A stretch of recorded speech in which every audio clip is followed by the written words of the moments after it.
இனிமே தான்டா இந்த காளியோட ஆட்டத்தை பார்க்க போற அப்படின்ற மாதிரி தான் பார்த்தீங்கன்னா திமுக இவ்வளவு நாள் வந்து பார்த்தீங்கன்னா டிஃபென்ஸ் மோட்ல இருந்தாங்க. அதாவது பல்வேறு தரப்பட்ட மக்களும் கேள்விகளை கேட்பாங்க, அவங்க மேல குற்றச்சாட்டுகளை வைப்பாங்க. அதற்கு வந்து பார்த்தீங்கன்னா திமுகவை சப்போர்ட் பண்றவங்களும் பார்த்தீங்கன்னா பதில் சொல்லிட்டு இருந்தாங்க. பட் இன்னிலிருந்து திமுக டிஃபென்ஸ் மோட்ல இருந்து அட்டாக் மோடுக்கு போக போகுது. அதாவது பாயும் புலியா மாற போகுது. பிகாஸ் கேள்வி கேட்க போறாங்க திமுக. உங்களுக்கே நல்லா தெரியும், திமுக எப்பவுமே ரூலிங் பார்ட்டியா செயல்படுறதை விட அப்போசிஷன் பார்ட்டியா நல்லா செயல்படும் அப்படின்னு தான் எல்லாருமே சொல்லுவாங்க. பட் இந்த வாட்டி ரூலிங் பார்ட்டியாவே நல்லா தான் செயல்பட்டுச்சு. பட் இருந்தாலும் மக்கள் தீர்ப்பு ஒரு மாற்றம் வேணும்னு ஆசைப்பட்டாங்க, ஒரு சேஞ்ச் அவருக்கு லைக் பண்ணாங்க. அதனால வந்து பார்த்தீங்கன்னா தாவேக்காக்கு கொட்டுன்னு கொட்டி தாவேக்கா வந்து ஆட்சி கட்டில அமர வைக்க போறாங்க. இப்போ வந்து திமுக எதிர்கட்சியா மாறுது. இப்போ எதிர்கட்சியாக மாறினா ஆளும் கட்சியை எதிர்த்து மெயினாக கேள்வி கேட்குறவங்க யாராக இருப்பாங்கன்னு பார்த்தீங்கன்னா எதிர்கட்சி தான் கேள்வி கேட்கணும். அந்த வேலையை திமுக அதிமுக எதிர்த்து இவ்வளோ வருஷம் செவ்வனே செஞ்சுட்டு வந்துச்சு. இனிமேட்டு தாவேக்காவை எதிர்த்து கேள்வி கேட்க போறாங்க. பட் தாவேக்கால பதில் சொல்றதுக்கு தான் ஆள் இருக்குமான்னு தெரியல. ஏன்னா எல்லாத்துக்கும் அவங்களுக்கு தெரிஞ்ச ஒரே பதில் திமுக தான் காரணம். இந்த 5 வருஷம் நம்ம எதுனா கேள்வி கேட்டாலும் இவங்க பழிய தூக்கி என்ன தெரியுமா போடுவாங்க, நீங்க கடந்த 5 வருஷம் அப்படி பண்ணிட்டு போனீங்க, அதனால தான் இப்படி இருக்குது, இதுக்கும் திமுக தான் காரணம், நம்ம மேலேயே தான் பழிய போடுவாங்க. ஸோ திமுக அட்டாக்கிங் மோட்ல இறங்க போகுது இந்த அலையை தாண்டி. இப்போ பெருசா இப்போ நம்ம ஒன்று திங்க் பண்றோம், இது அலையா ஃபர்ஸ்ட் மக்கள் கிட்ட வந்து நம்மளே வந்து நேற்று பேசும்போது என்ன சொன்னோம்னு பார்த்தீங்கன்னா, இது வந்து ஒரு வேவ், இது வந்து ஒரு சுனாமி வேவ் மாதிரி அடிச்சனால இந்த வாக்குகள் வந்து பார்த்தீங்கன்னா மக்கள் வந்து ஏன் போடுறோம் எது. இப்போ உதாரணத்துக்கு யார்கிட்டனா நீங்க போயிட்டு இப்போ டிஎம்கே தோத்துருச்சுன்னு மக்களுக்கு தெரியும், டிவிக்கே ஆட்சி அமைக்க போதுன்னு மக்களுக்கு தெரியும். யார்கிட்டனா போயிட்டு ஏங்க விஜய்க்கு ஏங்க ஓட்டு போட்டீங்க அப்படின்னு யார்கிட்டனா கேளுங்களேன், தம்பி தெரில தம்பி சும்மா போடணும்னு தோணிச்சு போட்டேன்.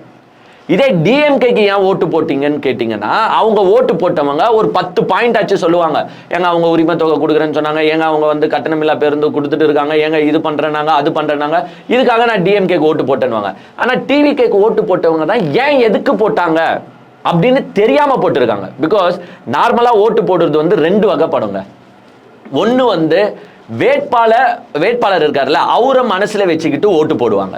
இன்னொன்னு என்னன்னா வேட்பாளர் நிக்கிற சின்னம், அதாவது எனக்கு வேட்பாளர் தெரியலனா கூட பரவாயில்ல, எனக்கு சின்னம், இந்த சின்னம் வந்து இந்த தலைவருடையது, அவர் சொன்ன மாதிரி தான் இவர் நிற்கிறாரா அதனால நான் ஓட்டு போடுவேன்னு போடுவாங்க. சில பேர் வந்து வேட்பாளரை பார்த்துட்டு இந்த வேட்பாளர் நல்ல வேட்பாளரா, நமக்கு சேவை செய்வாரா அப்படி ஓட்டு போடுவாங்க. டிஎம்கேல இது 2த்தையும் பார்ப்பாங்க. டிஎம்கேக்கு ஓட்டு போடுறவங்க வேட்பாளரையும் பார்ப்பாங்க, வேட்பாளர் மேல இருக்கிற சின்னம் அது டிஎம்கேல நின்னாதான் ஓட்டம் போடுவாங்க. பட் டிவிகேல இப்ப அடிச்ச வேவ்ன்றது என்னன்னா வேட்பாளர் யாருன்னு சத்தியமா பாதி பேருக்கே தெரியாது. நான் தப்பு சொல்ல, பட் இருந்தாலும் பாதி மக்களுக்கு வேட்பாளர் யாருன்னே தெரியாது. விஜய் வந்து விசில் சின்னத்தில் நிற்கிறாரு, விஜயோட ஐடென்டிட்டியில இவங்க நிற்கிறாங்க. இவங்க நல்லது செய்வாங்களோ கெட்டது செய்வாங்களோ, தொகுதிக்கு சம்பந்தமானவங்களோ தொகுதிக்கு சம்பந்தம் இல்லாதவங்களோ, யார் எவரு படிச்சவரோ படிக்காதவரோ அதெல்லாம் எனக்கு தெரியாது. பட் விஜய் விசிலுக்கு ஓட்டு போட சொன்னாருன்னு போட்டுட்டு வந்துட்டாங்க. ஓகே, இப்போ என்னன்னா இது ஒரு அலையா நம்ம கன்சிடர் பண்ணுமானா எனக்கே கொஞ்சம் சந்தேகமா இருக்கு. நானே வந்து இது ஒரு மிகப்பெரிய அலைன்னு நினைச்சேன். பட் இது மிகப்பெரிய அலையெல்லாம் கிடையாது, ஒரு குட்டி சின்ன அலை தான். ஏன்னா நேற்று வீடியோ போடும்போதே நான் என்ன நினைச்சேன்னா இவங்க எப்படி இருந்தாலும் சிங்கிள் மெஜாரிட்டி அட்டைன் பண்ணுவாங்க. பிகாஸ் சென்னையை இப்படி அடிச்சு தள்ளுறாங்க, செங்கல்பட்டு அடிக்கிறாங்க, காஞ்சிபுரத்தை அடிக்கிறாங்க, திருவள்ளூர் அடிக்கிறாங்க, கண்டிப்பா இவங்க வந்து 180 நம்பர்ஸ்லாம் அசால்ட்டா கிராஸ் பண்ணிடுவாங்க அப்படின்னு தான் நானே எண்ணிட்டு இருந்தேன். பட் என்னன்னா இவங்க 180 அச்சீவ் பண்ணல, ஒரு 108லயே நின்றுட்டாங்க. ஸோ இது மிகப்பெரிய தாக்கமானு பார்த்தீங்கன்னா மிகப்பெரிய அலை கிடையாது. இந்த அர்பன் சைட்ஸ்ல வந்து இது ஒரு அலையா ரிஃப்ளெக்ட் ஆகியிருக்கு. பட் தி அதர் சைடு சில ஏரியாஸ்லாம் வந்து பார்த்தீங்கன்னா உங்களுக்கு மிகப்பெரிய அலையா இது டிரான்ஸ்ஃபர் ஆகல. பிகாஸ் இப்போ 108 தான் இவர் வாங்கியிருக்காரு, மொத்தம் 234 தொகுதி. அப்போ 234ல 108ல தானே அலை அச்சிருக்கு, மிச்சம் 126 தொகுதி மக்கள் அப்போ விஜய விரும்பலையா அப்படின்ற ஒரு கேள்வி எழுது. ஏங்க அலைன்றது எப்படி அச்சிருக்கணும்னா இதே விஜய் ஒரு 150 160 எடுத்திருந்தாருன்னு வச்சுக்கோங்களேன், அப்பா இது மிகப்பெரிய அலைன்னு நானே சொல்லுவேன். அவர் வந்த இந்த ஸ்டேஜும் அவர் ஆக்சுவலா 150 160 ஈஸியா அடிச்சிருக்கலாம். எனக்கு தெரிஞ்சு அவர் சிங்கிளாவே 150 160 அடிச்சிருக்கலாம். பிகாஸ் நீங்களே சொல்லியிருக்கீங்களா டிஎம்கே மேல அவ்வளோ குற்றச்சாட்டுகளை வச்சாச்சு. விஜய்ன்றவர் ஒரு நியூ கமர் வேற, ஒரு செலிபிரிட்டி வேற. அது மட்டும் இல்லாம திராவிட கட்சிகள் இவ்வளோ வருஷமா ஆண்டிச்சு, யாருன்னா மாற்றுக்கு வருவாங்களான்னு மக்கள் நார்மலாவே எதிர்பார்த்துட்டு இருக்கிற டைம்ல கரெக்டா இவர் வந்தது வந்து கரெக்டான டைம் தான். அந்த டைமை இவர் யூஸ் பண்ணி தான் 150 160 போயிருக்கணும். பட் 150 160 போல 108லயே ஸ்டாப் ஆயிடுச்சு. அப்போ 126 தொகுதி மக்கள் விஜய் எங்களுக்கு வேணாம், வி ஆர் ஹாப்பி வித் திராவிட கட்சிகள் அப்படின்னு வந்து பார்த்தீங்கன்னா திமுக கூட்டணிக்கும் அதிமுக கூட்டணிக்கும் போட்டு அவங்கள ஜெயிக்க வச்சுட்டாங்க. ஸோ விஜய் இது மிகப்பெரிய அலையானா மிகப்பெரிய அலையில் எஸ் ஒரு குட்டி அலைன்னு நம்ம எடுத்துக்கலாம். இன்னொன்று, இந்த அலை ஏன் பாண்டிச்சேரியில் அடிக்கல? ஏங்க இந்த குட்டி உண்டு அலை கூட அந்த சைடு பாண்டிச்சேரியில் அடிக்கல. பாண்டிச்சேரியிலும் இவங்க எல்லா தொகுதியிலும் நின்னாங்க. ஒரு தொகுதி ஒன்றி கூட்டணி கொடுத்தாங்கன்னு நினைக்கிறேன். இவங்க 3 தொகுதியில் தான் வின்னா ஆகியிருக்காங்க. அப்போ அங்கே வந்து அந்த அலை அவ்வளோ பெருசாக ரிஃப்ளெக்ட் ஆகலை. இத்தனைக்கும் பாண்டிச்சேரின்றது நான் கம்பேரிட்டிவ்லி கம்பேர் பண்ணால் நம்ம சென்னை சைஸ் தான், சென்னையோட குட்டி உண்டு தான் அது. அங்கே இவர் அலை ஹெவியாக அடிக்காமல் வெறும் 3 தொகுதியில் தான் ஜெயிச்சிருக்காரு. பட் இங்கே அந்த அளவு கொஞ்சோண்டு குட்டி உண்டு அளவு கொஞ்சம் அப்படி அடித்து இந்த மெயினான ஏரியாஸ், அதுவும் டிஎம்கேவோட ஸ்ட்ராங் ஜோன்ஸை வாஷ் அவுட் பண்ணனால தான் இப்போ டிஎம்கே கவுண்ட்ஸ் கம்மியாகிருக்கு. பொதுவாக நம்ம சொல்லிட்டு இருந்தோம் பாருங்க, எலெக்ஷனுக்கு முன்னாடி வரைக்கும் விஜய் யார் வாக்கை பிரிப்பார், டிஎம்கே வாக்கை பிரிப்பாரா ஏடிஎம்கே வாக்கை பிரிப்பாரா, யார் வாக்கை தான் பிரிப்பாருன்னு எல்லாருமே கொஸ்டின் மார்க் வச்சாங்க. நேற்று எலெக்ஷன் ரிசல்ட்ல நம்மளுக்கு நல்லாவே தெரியுது, இவர் மெஜாரிட்டி ஆஃப் த ஓட்ஸ் யார் தான் பிரிச்சிருக்காருன்னா டிஎம்கேல இருந்தா பிரிச்சிருக்காரு. அதை நம்ம ஒத்துக்கணும். சும்மா எங்க வாக்குலாம் பிரிக்கல அப்படின்னு சொல்லக்கூடாது. டிஎம்கே வாக்கை தான் இவர் மெஜாரிட்டியா பிரிச்சிருக்காரு. பத்தாவதுக்கு ஏடிஎம்கே வாக்கையும் பிரிச்சிருக்காரு, ஏன் சைட்ல இருந்த பிஜேபி வாக்கையும் பிரிச்சிருக்காரு. ஸோ எல்லாத்துலேயும் வந்து கணிசமான வாக்குகளை எடுத்திருக்காரு. டிஎம்கேல இருந்து மேஜரா அந்த மைனாரிட்டி ஓட்ஸு, அந்த வந்து அது எம்பிசி ஓட்ஸு, ஓபிசிஸ், இவங்க ஓட்ஸ் எல்லாம் வந்து பார்த்தீங்கன்னா மொத்தமாக தூக்கின்னு விஜய் போனனால இங்கே வந்து இவ்வளோ செட்பேக் ஆயிடுச்சு. ப்ளஸ் இது பத்தாவதுக்கு இந்த படித்தவர்கள் விஜய் வந்தால் செமையாக பண்ணிடுவார்ப்பா. தமிழ்நாடை வந்து நீங்கள் பாருங்கள், சிங்கப்பூர் மாதிரி மாற்ற போகிறாரு, யூஎஸ் மாதிரி மாற்ற போகிறாரு அப்படின்ற ஒரு எக்ஸ்ட்ரீம் கனவுல போட்டிருக்காங்க. எஸ், அதெல்லாம் வந்து விஜய் சார் வந்து நடத்தி காட்டினா நம்மளுக்கு சந்தோஷம் தான். இப்போ நம்ம பொதுவாக இதில் யாரை கங்க்ராச்சுலேட் பண்ணணும்னு பார்த்தீங்கன்னா, சத்தியமாக நான் ஃபஸ்ட்டு யாரை தெரியுமா கங்க்ராச்சுலேட் பண்ணுவேன்? விஜயை கூட கங்க்ராச்சுலேட் பண்ண மாட்டேன். நான் வந்து அந்த வியூக வகுப்பாளர், அதாவது இவங்களுக்கு வந்து ஒரு ஸ்ட்ராட்டஜிஸ்டாக செயல்பட்டார் பாருங்க. அது ஜான் ஆரோக்கியசாமியாக இருக்கலாம், இல்லை ஆதவ அர்ஜுனாவாக இருக்கலாம், இல்லை யாராக வேணாலும் இருக்கட்டும்ங்க. அவங்களுக்கு நான் ஃபஸ்ட்டு வந்து ஒரு பெரிய வணக்கத்தை வச்சுக்கிறேன். ஏன்னா ஒன்னே ஒன்று தெரிஞ்சுக்கோங்க, பேசி ஜெயிச்சவங்களை நீங்கள் இந்த அரசியலில் பார்த்துருக்கலாம். ஏன்னா இப்போ இருந்த அரசியல் தலைவர்கள் எல்லா மாநிலத்திலையும் வச்சுக்கோங்களேன், பேசி தான் ஜெயிச்சிருப்பாங்க. பட் பேசாம ஜெயிச்ச ஒரே தலைவர் யாருன்னு பார்த்தீங்கன்னா நம்மளுடைய தமிழக வெற்றி கழக தலைவர் விஜய் தான். அது வந்து அந்த ஸ்ட்ராட்டஜிஸ்டுக்கு நல்லாவே தெரிஞ்சிருக்கு. அதாவது நம்ம கிட்ட இருக்கிற ஆள் இவ்வளவுதான், இதுக்கு மேலேருந்து இவர்கிட்ட இருந்து எக்ஸ்பெக்ட் பண்ண முடியாது. ஸோ இவருக்கு இவ்வளோதான் தெரியும், அதை வைத்து ஒரு மார்க்கெட்டிங் பண்ணியிருக்காங்க பாருங்க. எங்க சின்ன விஷயம் கிடையாது. எங்க பத்திரிகையாளரே சந்திக்கலங்க. எங்கன்னா ஒரு முதலமைச்சர் வேட்பாளர் பத்திரிகையாளரை சந்திக்காம ஜெயிச்ச வரலாறை நீங்க பார்த்திருப்பீங்களா? பட் அந்த வரலாறு எங்க நடந்துச்சுன்னா இங்க தமிழ்நாட்டில் நடந்திருக்கு. இதெல்லாம் வந்து பாத்தீங்கன்னா த என்டையர் நேஷனல் மீடியாவே வந்து அவுட் பஸ்ட் ஆகியிருக்காங்க. என்னையா இது, ஒரு மக்கள் கிட்ட வந்து ஒரு பத்திரிகையாளரை சந்திச்சு கூட நீங்க எதுவுமே பேசல, எப்படியா ஜெயிச்சிங்க அப்படின்ற மாதிரி தான் எல்லாருமே திங்க் பண்ணிட்டு இருக்கான். நம்ம தமிழ்நாடை வந்து இப்போ அவங்க வந்து அந்த இந்தியா மேப்ல இருந்து வேற இடத்துல தூக்கி வச்சுட்டாங்க. இது கொஞ்சம் வந்து டேஞ்சரான பிளேஸ் போல அப்படின்னு தூக்கி ஓரம் வச்சிருப்பாங்க. பிகாஸ் பத்திரிகையாளரையே சந்திக்கல. ஏன்னா வியூக வகுப்பாளர் வந்து இமேஜின் பண்ணியிருக்கலாம், விஜய் சாரை வந்து பத்திரிகையாளர்கிட்ட எடுத்துட்டு போய் பேச வச்சு எதனா சொதுப்பிட்டாருன்னா நம்ம என்ன பண்ணுறது, அதனால நோ பத்திரிகையாளர் சந்திப்பு. ஏங்க அவர் நினச்சிருந்தா லாஸ்ட்ல கூட பத்திரிகையாளரை சந்திச்சிருக்கலாம், ஸோ கேள்விகள் கூட வந்திருக்காது. பட் பத்திரிகையாளர்களையும் சந்திக்கல, ஒரு மீடியாவுக்கும் எந்த பேட்டியும் கொடுக்கல, எதுவுமே பண்ணலன்னா பாருங்க. ஸோ இது எதையுமே பண்ணாம ஒரு வியூக வகுப்பாளர் இவரை அந்த ஃபேம், அதாவது சார் மார்க்கெட்டே வந்து பார்த்தீங்கன்னா உங்க ஃபேஸ் தான், அந்த ஃபேஸை வச்சு உங்களை ஜெயிக்க வைக்கிறோம் பாருங்க சார்ன்றத இவங்க எங்க முடிவு பண்ணியிருப்பாங்க தெரியுமா?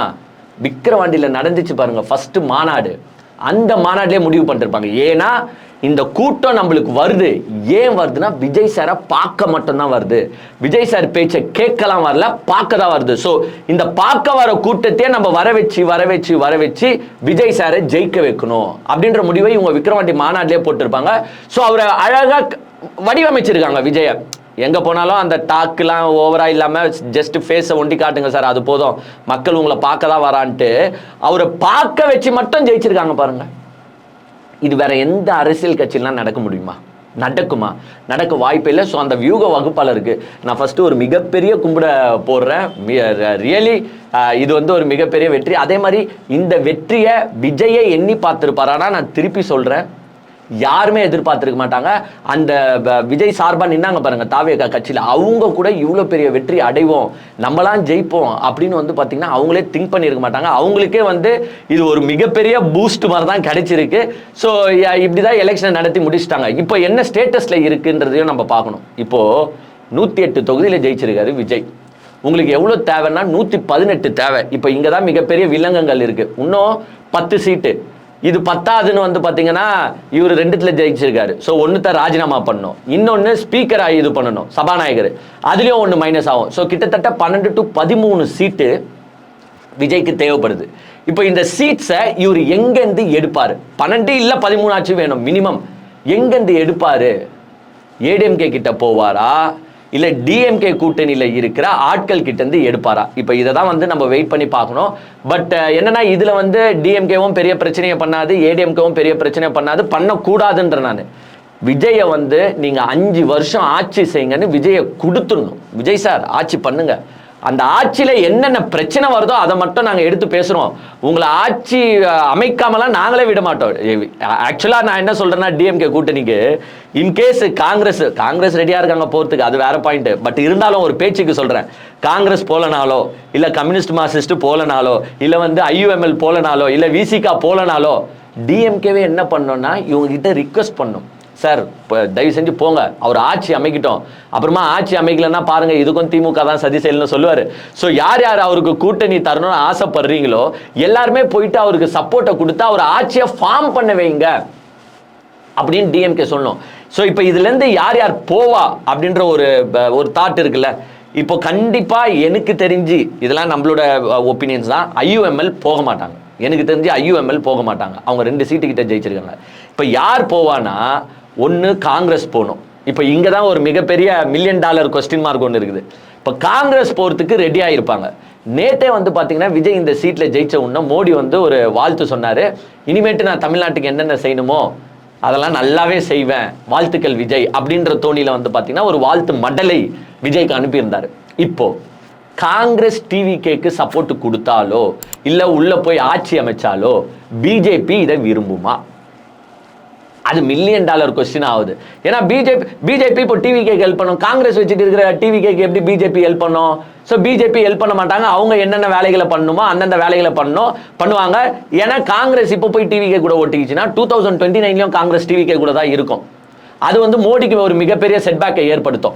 ஸோ வந்து இது ஒரு பிரச்சனை. இப்போ காங்கிரஸ் இங்கேருந்து போய் விஜய்ல சேருமா? காங்கிரஸ் போறதுக்கு ரெடி, ஆனால் விஜய் சேர்த்துக்க இப்போ ரெடியா இருப்பாரானா அது வந்து ஒரு $1 மில்லியன் கொஸ்டின் மார்க். இன்னொன்று, அப்போ காங்கிரஸ் தான் இங்கே மெயினாக 5 வச்சுன்னு இவங்க போல, அப்போ எங்கேருந்து இதெல்லாம் எடுக்கணும்னா அந்த சைடு ஏடிஎம்கே கிட்ட இருந்தா எடுக்கணும். ஏடிஎம்கேல பாமக வச்சுட்டு இருக்காங்க சீட்ஸை. ஸோ பாமகவையும் கூப்பிடணும், இங்கேருந்து வந்து பார்த்தீங்கன்னா கம்யூனிஸ்ட் மார்க்சிஸ்டை இவங்க கூப்பிடணும். விசிகா போகாது, ஏன்னா பாமக இருக்கிறதுல விசிகா போகாது. அப்படி இதெல்லாம் எனக்கு ரொம்ப தலைவலிக்குதுங்க, இதெல்லாம் எனக்கு தேவையில்லைங்கன்னா எங்கே போகணும்னா ஏடிஎம்கே கிட்ட தான் போகணும். ஏடிஎம்கே கிட்ட போயிட்டு, ஏன்னா ஏடிஎம்கே கிட்ட போனால் உங்களுக்கு பிரச்சனையே கிடையாது, ஏன்னா மிகப்பெரிய நம்பர்ஸ் வச்சுன்னு இருக்காங்க. ஸோ உங்களுக்கு எந்த பிரச்சனையும் இல்லாமல் நீங்கள் ஆட்சி நடத்தலாம். இங்கேருந்து 5 இங்கேருந்து 2ன்னு போட்டு பார்டரில் நிற்கிறதுக்கு ஏடிஎம்கே கிட்ட சப்போர்ட்டை கேட்டிங்கன்னா ஏடிஎம்கே கொடுத்துருவாங்க. அவங்க வந்து பார்த்தீங்கன்னா ஆனால் கொடுக்கறதுக்கு முன்னாடி சில பல டிமாண்ட்ஸ் வைப்பாங்க. இப்போ இங்கேருந்து வர கட்சிகளுக்கு கூட இவங்க மினிஸ்டரியில் இடம் தருறதுக்கு ரெடி தான். எங்க பொதுவாக டிஎம்கேவும் ஏடிஎம்கேவும் ஏன் அதை தர மாட்டாங்கன்னா அது அவங்களுடைய நம்பர் 1 கொள்கை. நம்பர் 2 வந்து ஏன்னா மத்தியில் கூட்டாட்சி மாநிலத்தில் சுயாட்சின்றது 2 பேரோட கொள்கை. ஸோ ஒன்று தரமாட்டாங்க. நம்பர் 2, இவங்களாம் 50-70 வருஷம் பாரம்பரிய மிக்க கட்சின்றனால அங்கே ஆல்ரெடி மினிஸ்டர் சீட்டுக்கு 1000 பேர் துண்டு போட்டு வச்சிருப்பான். ஜெயிக்கிற எம்எல்ஏ எல்லாம் மினிஸ்டர் சீட்டுக்கு துண்டு போட்டு வச்சிருப்பான். இதுல எங்கன்னு நீங்க கூட்டணி கட்சிகளுக்கு வேற மினிஸ்டர் தர முடியும்? சொந்த கட்சியில இருக்கிறவனே சாட்டிஸ்ஃபை பண்ண முடியாது, அப்புறமா எப்படி கூட்டணி கட்சிக்கு தர முடியும்ன்ற பிரச்சனை அங்கே இருக்கு. பட் டிவிகேல இந்த பிரச்சனை இருக்கானா? இருக்காது. டிவிகேல யாருக்கு வேணாலும் மினிஸ்டர் தரத்துக்கு அவங்க ரெடியா இருப்பாங்க. பிகாஸ் இங்க இருக்கிறவங்களாம் நாங்க எம்எல்ஏ ஆனதே பெரிய விஷயம், அவங்க நான் தப்பு சொல்ல, பட் அவங்களுக்கு ஒரு தாட் அப்படிதான் இருக்கும். ஏன் நான் எம்எல்ஏ ஆனது பெரிய விஷயம், இது எனக்கு மினிஸ்டர் குத்தா என்ன கொடுக்கலன்னா என்ன, கொடுத்தா ஹாப்பியா தான் ஏத்துப்பாங்க. ஸோ அவங்களுக்கு வந்து மினிஸ்டர் தரது ஒன்றும் பிரச்சனை கிடையாது. மேபி அவங்களுக்குலாம் இது பிரச்சனையே எப்போ வரும்னா இன்னொரு 5 வருஷம் கழிச்சு, இன்னொரு 10 வருஷம் கழிச்சு விஜய் மேபி திருப்பியும் அரசியலில் தொடர்ந்து நல்லா ஆட்சி அமைச்சு திருப்பியும் நெக்ஸ்ட் எலெக்ஷன்லையும் ஜெயிக்கிறாருன்னா அப்போ இந்த பிரச்சனைகள் நடக்கும். எனக்கு மினிஸ்டர் வேணும், போன வாட்டி குட்டிக்கல, இந்த வாட்டி கொடுங்க அப்படின்ற தள்ளுமுள்ள அப்போ ஏற்படும். பட் இந்த வாட்டி இவங்க எத்தனை மினிஸ்டர் வேணா தருறதுக்கு ரெடியாக தான் இருப்பாங்க. ஸோ ஏடிஎம்கே சில பல டிமாண்ட்ஸோட போனால் மேபி அது வந்து பிரச்சனையே இல்லாமல் இவங்களுக்கு வந்து கூட்டணிக்கு ஒரு அடித்தளமாக இருக்கும். ஆனால் என்ன, ஏடிஎம்கே போனால் அப்படியே வந்து லைட்டாக பிஜேபியும் ஃபுல் பேக்கப் பண்ணி தான் இயங்கும். ஸோ அது வந்து ஒரு பிஜேபி அலையன்ஸ் மாதிரி ஃபார்ம் ஆகிடும். ஸோ விஜய், ஆதவ அர்ஜுனா இந்த டீம்லாம் இப்போ உட்காந்துக்கிட்டு பெருசாக டிஸ்கஸ் பண்ணிருப்பாங்க. இன்னொன்று, நம்ம ஏடிஎம்கே வந்து உள்ளே இருக்கிற சில பேர் ஏற்றுக்க மாட்டாங்க. இப்போ செங்கோட்டையன் வந்து ஏடிஎம்கேவோட கூட்டணி வைக்கலாம்னு சொல்லுவாரா? அங்கே தான் எதிர்த்து வந்துருக்காரு. ஸோ அவர் அதை கண்டிப்பாக லைக்கே பண்ண மாட்டார். எப்படி இருந்தாலும் ஏடிஎம்கே தவிர்த்து தான் இவங்க வந்து இந்த சில்லறை கட்சிகளை வச்சுக்கிட்டு, சில்லறை கட்சிகள்னா சின்ன சின்ன சீட்ஸ் வச்சுட்டு இருக்கிறனால நான் சொல்கிறேன், இவங்களை வச்சுட்டு வந்து பார்த்தீங்கன்னா ஆட்சி அமைக்க தான் பிளான் போடுவாங்க. பட் அது இங்கேருந்து எடுத்தாலும் இவங்க என்னன்னா இந்த பார்டர்லேயே தாங்க இருப்பாங்க. எனக்கு இப்போ அது மிகப்பெரிய பிரச்சனையாக இருக்குது. ஏங்க உண்மையாக நான் சொல்கிறேன், எனக்கு வந்து விஜயோட ஆட்சி எந்த காலத்திலையும் டிஸ்மெண்டல் ஆகக்கூடாது. Dismantle in the sense majority இல்லை அதனால வந்து இதாகிடுச்சு அப்படின்ற பேச்சுக்கே இடம் வரக்கூடாது. எனக்கு விஜய் சார் இந்த 5 வருஷம் ஆட்சியை நடத்தணும். ஏன்னா நடுவில் எதுனா ஆகி கட்சிகள் உடஞ்சையோ போய் அவனுக்கு சப்போர்ட் தர மாட்டேன்னு போனாங்கன்னா திருப்பி இவர் என்ன சொல்லுவார்னா, இது திமுகவின் சதி செயல், நாங்கள் ஆட்சி நடத்துறது திமுகவுக்கு பிடிக்கல, அதனால உள்ள பூந்து கலவரம் பண்ணி ஒச்சு விட்டாங்க அப்படின்னு சொல்லுவார். நம்மளுக்கு அது அந்த பேச்சே தேவையில்லைன்ற நான் என்ன சொல்றேன்னா, நான் கடவுள்கிட்டயும் வேண்டிக்கிறேன், அங்க இருக்கிற கட்சிகள் கிட்டயும் வேண்டிக்கிறேன், தயவு செஞ்சு போயிட்டு அவருக்கு ஆதரவு கொடுத்து அந்த ஆதரவு 5 வருஷம் அவர் கூட கண்டினியூ பண்ணுங்க. ஏன்னா 5 வருஷம் இவங்க ஆட்சி நடத்திட்டோம். அந்த 5 வருஷம் ஆட்சியில என்னென்ன பிரச்சனை இருக்கோ, மக்கள் என்னென்ன இவர்கிட்ட எதிர்பார்த்தாங்களோ, அதுல எதை இவர் நிறைவேற்றுகிறார், எதை நிறைவேற்றல, அதை வச்சுதான் நம்ம அரசியல் பண்ணணும். ஏன்னா அவர் சொல்லியிருக்கிற தேர்தல் வாக்குறுதிகள்லாம் பார்த்தீங்கன்னா கொஞ்சம் நஞ்சம் கிடையாது. 1008 சொல்லியிருக்காப்புல. ஏங்க உதாரணத்துக்கு ஒன்று சொல்கிறேன், நம்ம வந்து இந்த தமிழ் புதல்வன் புதுமை பெண் திட்டம்னு ஸ்டார்ட் பண்ணாங்க பாருங்க டிஎம்கே கவர்மெண்ட்டு. குழந்தைகளுக்கு வந்து ஸ்கூல் முடிச்சுட்டு காலேஜ் போகிறவங்களுக்கு 1000 ரூபான்னு கொடுக்குறாரு. அதை 1500 ரூபாய் உயர்த்தி தருவேன்னு டிஎம்கே தலைவர் சொன்னார். இவங்க என்ன தெரியுமா சொன்னாங்க, கவர்மெண்ட் ஸ்கூல்ஸில் படிக்கிற ஸ்டூடெண்ட், அதாவது first standard to 12th ஸ்டாண்டர்டோ எல்கேஜிலேருந்தோ 12th ஸ்டாண்டர்டோ படிக்கிற ஸ்டூடெண்ட்ஸை இடைநிற்றலை தவிர்க்க, அதாவது நடுவில் நீங்கள் ட்ராப் அவுட் ஆகிறீங்க, அதை தடுக்கிறதுக்கு இவர் என்ன சொல்லியிருக்காருன்னா, ஆண்டுக்கு அந்த பேரண்ட்ஸ்க்கு 15000 ரூபாய் நான் கொடுப்பேன். ஏங்க கொஞ்சோன்னு நினச்சி பாருங்க, கவர்மெண்ட் ஸ்கூல் மட்டும் கிடையாது, கவர்மெண்ட் எய்டட் ஸ்கூல்ஸ்க்கும். ஸோ ஒரு ஸ்டூடெண்ட்டோட பெற்றோர்களுக்கும் நீங்கள் 15000 ரூபாய் தரீங்கன்னா அதோட தொகை எங்கே போய் நிற்குது பாருங்க. எது டிஎம்கே வாச்சு ஸ்கூல்ல முடிச்சுட்டு காலேஜுக்கு போற ஸ்டூடெண்ட்டுக்கு தான் ஹெல்ப் பண்றாங்க. ஆனா இங்க ஸ்கூல் ஸ்டூடெண்ட்டுக்கே அவங்களோட இடைநிற்றலை தடுக்கவே பாத்தீங்கன்னா 15000 ரூபாய் நான் தரேன்னு சொல்லியிருக்காரு. அது மட்டும் இல்லாம மக்களுக்கு, அதாவது உரிமை தொகை அப்படின்னு, உரிமை தொகை டிஎம்கே கண்டென்ட்டை இவங்க வந்து அதை என்ன பண்ணியிருக்காங்க, 60 வயசுக்கு கீழே இருக்கிற குடும்ப தலைவிகளுக்கு நான் வந்து பார்த்தீங்கன்னா 2500 ரூபாய் தரேன் அப்படின்னு சொல்லியிருக்காரு. ஸோ அந்த 2500, அது மட்டும் இல்லாமல் நான் வந்து பஸ்ஸில் வந்து பார்த்தீங்கன்னா ஜென்ஸு லேடிஸ் எல்லாருக்கும் ஃப்ரீ. இதில் லேடிஸ்க்கு இன்னொன்று என்ன சொல்லியிருக்காருன்னா, இங்கே டிஎம்கே வாச்சு வந்து பார்த்தீங்கன்னா லோக்கல் பஸ்ஸஸ் தான். பட் இவர் சொன்னது எப்படின்னு வந்து பார்த்தீங்கன்னா ஆல் ஓவர் தமிழ்நாடு நீங்கள் எங்கே வேணாலும் போகலாம் ஃப்ரீன்ற மாதிரி சொல்லியிருக்காரு. ஸோ இது எல்லாமே வந்து எதிர்கட்சிகள் நெக்ஸ்ட் கேள்வி கேட்பாங்க, ஏன் மக்களுக்கு இதில் இந்த வாக்குறுதிகள்லாம் கொடுத்தீங்களே, ஏன் இந்த வாக்குறுதிகள்லாம் நீங்கள் இன்னும் செயல்படுத்தாமல் இருக்கீங்க, இப்போ விட்டுருங்க, ஒரு 1 month 2 month விட்டுருங்க, இதுக்கு அப்புறமா அதாவது அட்டாக் மோடுக்கு வரும்போது இந்த கேள்விகள்லாம் கேட்பாங்க. இது பத்தாதுன்னு கல்யாண மணப்பெண்ணுக்கு வந்து சாரி தரேன், கோல்டு தரேன், அண்ணன் சீரு, தாய் மாமன் சீரு அடக்கி வச்சுட்டே போயாச்சு. இதெல்லாம் இவங்க எப்படி செயல்படுத்த போறாங்கன்னு தெரியல. பாட்டிலுக்கு 10 ரூபாய் வாங்காம இருப்பாங்களான்னு தெரியல. இப்ப குடிமகன் நேத்து நான் கொஞ்சம் பேர் என்கிட்ட பேசும்போது, பா இனிமேட்டு ஒரு பிரச்சனை இருக்காதையா, நாங்க என்ன பிரச்சனை அப்படின்னா, இனிமேல் தான் பாட்டிலுக்கு 10 ரூபாய் வாங்க மாட்டாங்கல்ல. ஸோ எல்லாருமே அதே எதிர்பார்த்துன்னு இருக்காங்க. இனிமேட்டு ஒயின் ஷாப்ல திருப்பி பாட்டிலுக்கு 10 ரூபாய் கேட்டா அங்க ஒயின் ஷாப்ல வந்து இவங்களே டிவிகே காரங்களே கூட சண்டை போடலாம், எங்க தலைவர் ஆட்சிக்கு வந்துட்டாரு, இனிமேட்லாம் நீ பாட்டிலுக்கு 10 ரூபாய் கேட்க கூடாது அப்படின்னு டிவிகே காரங்களும் சண்டை போடுவாங்க. பொதுமக்கள் நார்மலா இதை வேண்டியவர்கள் விரும்பியவர்கள் வந்து பாத்தீங்கன்னா அவங்களும் வந்து கேட்பாங்க. ஸோ பாட்டிலுக்கு 10 ரூபாவை விஜய் சார் பாட்டிலுக்கு 10 ரூபாவை ஃபர்ஸ்ட் ஸ்டாப் பண்ணுங்க. நீங்க ரூலிங் பார்ட்டி ஆன உடனே அதை முற்றிலும் நீங்க அழிக்க வேண்டும். நான் பாராட்டுறேன், நீங்க அழிச்சிங்கன்னா நான் அதை பாராட்டுறேன். இன்னொன்று தயவு செஞ்சு நான் ஒரு ரிக்வெஸ்ட் தான், உங்களுக்கு வந்து ஒரு அட்வைஸ் தான். ஏன்னா லாட்ரி டிக்கெட்டு உள்ளே எடுத்துகிட்டு வந்துட்டு போகிறீங்க, மக்கள் வந்து அப்படியே கொந்தளிச்சிருவாங்க. ஸோ அதை வந்து என்னோட கன்சிடரபிள் ரிக்வெஸ்ட்டாக வச்சுக்கோங்க. அப்படியே எதிர்ப்பலை ஆகிடும். அதுக்கும் வந்து திமுக மேலன் மட்டும் பழைய போட்டுறாதீங்க. ஸோ இவ்வளவு வாக்குறுதிகள், நான் சொன்னது சும்மா தான் கொஞ்சோண்டு வாக்குறுதிகள், பட் இதையும் தாண்டி நிறைய வாக்குறுதிகள் கொடுத்துருக்காங்க. இதெல்லாம் திமுக அட்டாக் மோடாக மாறும்போது இந்த கேள்விகள்லாம் வைப்பாங்க. இப்போ எவ்வளோ இப்போ இவங்களுக்கும் டிஎம்கேக்கும் எல்லாருமே என்ன சொல்கிறாங்கன்னா, வா அச்சு தள்ளிச்சு. அதான் நான் சொன்ன பாருங்க, ஒன்றும் மிகப்பெரிய அலையெல்லாம் இல்லை, இது ஒரு குட்டி அலை தான். இப்போ டிஎம்கே டிவிகே நம்பர் 1க்கும் நம்பர் 2க்கும் உள்ள ஓட் டிஃப்ரென்ஸ் பார்த்தீங்கன்னா ஜஸ்ட் 3.5%. இது இல்லாமல் 17 லட்சம் ஓட்டு தான் நினைக்கிறேன். இவங்களுக்கான டிஃப்ரென்ஸே 17 லட்சம் ஓட்டு தான். இது முக்கால்வாசி இவங்க எடுத்தது எந்த சைட்னா இந்த 4 டிஸ்ட்ரிக்ட், சென்னை, காஞ்சிபுரம், திருவள்ளூர், செங்கல்பட்டு, இந்த ஏரியாவிலேருந்து தான் தூக்கியிருக்கிறாங்க. ஸோ ஒன்றும் மிகப்பெரிய டிஃப்ரென்சஸ்லாம் இல்லை. போக போக எந்த கல்லும் வந்து தேய தேய உறையும் அப்படின்ற மாதிரி இந்த வேவும், அதாவது இந்த சுனாமி வேவும் வருங்காலங்களில் காணாமல் போகிறதுக்கான வாய்ப்பு இருக்குது. ஆனால் நேற்று ஒரே காமெடி என்னன்னு தெரியுமா, சில ஃப்ரெண்ட்ஸு ஃபோன் போட்டாங்க, ஏடிஎம்கேக்காரங்களே ஃபோன் போட்டு, எப்பா ஒருவேளை ஏடிஎம்கே டிஎம்கே 2 பேரையாச்சும் சேர்ந்தாச்சு ஆட்சி அமைக்க சொல்லியா, இவனுங்கிட்டலாம் எங்களால் தாங்க முடியாதியா, அந்த ரேஞ்சுக்கு போயிடுச்சிங்க. ஏன்னா யாருமே ஏற்றுக்கல. ஏன் ஏன் ஏற்றுக்க மாட்டாங்கன்னா, எப்போ நீ உழைச்சிட்டு ஜெயிச்சா நான் பாராட்டுறையா, ஏடிஎம்கேக்காரங்க சொல்லுறது அதுதான். இப்போ அவங்க உழைச்சி ஃபீல்டில் கஷ்டப்பட்டு ஜெயிச்சிருந்தாங்கன்னா எங்களுக்கு பிரச்சனை இல்லையே, சந்தோஷமாக ஏற்றுப்போமே. உழைக்கவே இல்லை, ஜெயிச்சிட்டா அது எப்படி மனசு ஏற்றுக்கும் அப்படின்ற மாதிரி தான் வந்து பார்த்தீங்கன்னா எல்லாருமே பேசுகிறாங்க. வந்தாச்சு, ஜெயிச்சாச்சு, இப்போ வந்து நெக்ஸ்ட்டு இவர் எதெல்லாம் ஒரு நேரத்தில் ராஜினாமா பண்ணுவார். விஜய் வந்து பார்த்தீங்கன்னா ஒன்று பெரம்பூர் இல்லை திருச்சி கிழக்கில் ராஜினாமா பண்ணுவார்.